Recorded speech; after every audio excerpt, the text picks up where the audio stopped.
Today, we're going to talk about the downside of being gifted and talented.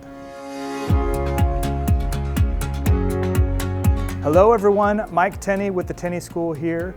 TenneyTube is a series of videos that we have put together to address common issues we hear from parents about their child's education. In today's episode, we're going to talk about the challenges of being a gifted and talented student. Taken at face value, it seems like high praise to be labeled as a gifted and talented student. It seems logical that a GT designation is just the first sign of tremendous academic success in the future. Unfortunately, while giftedness comes with strengths, there are also some obstacles to overcome. One obstacle GT students may feel is the pressure from an expectation to succeed. This pressure may be self-induced, or it may come from parents and educators. Many parents and educators may feel that any student labeled as GT should be at the top of their class and capable of extraordinary achievement.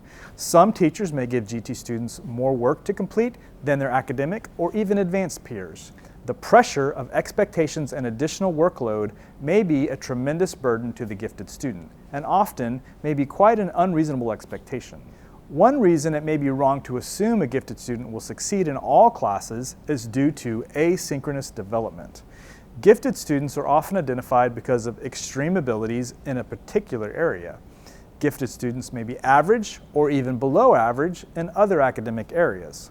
It's often quite common for gifted students to lack the social or executive abilities required to be a successful student. Many GT programs place all GT students in the same courses.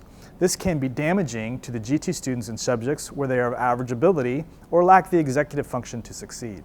Boredom is another challenge faced by gifted students. They understand concepts quickly and don't need to dwell on them. Why worry about homework when you can easily ace the test? This may lead to the formation of poor study skills for young gifted students, which will inhibit academic performance as they get older and find themselves in more challenging courses. Also, when placed in a classroom moving at an average pace, gifted students may disengage. They may even seek to entertain themselves when not stimulated in the classroom, which can be a distraction for other students or even lead to behavioral problems at school. Learning differences is another common challenge which will be faced by some GT students.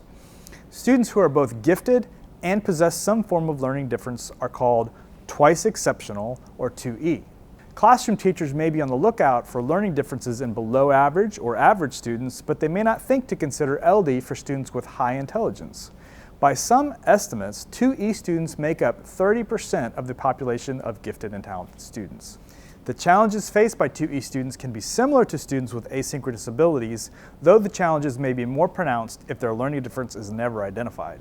If you find yourself responsible for nurturing the education of gifted students, we think it important to begin with reasonable expectations.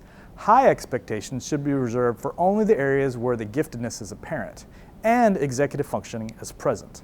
Make sure your GT student is in the proper courses and that you are mindful of training the proper organizational skills, which may seem unnecessary at first but will become essential later for academic success. We hope that you have found this episode of TenneyTube helpful in discussing the challenges faced by gifted and talented students. Please leave a comment below if you have more specific thoughts or questions about helping gifted and talented students.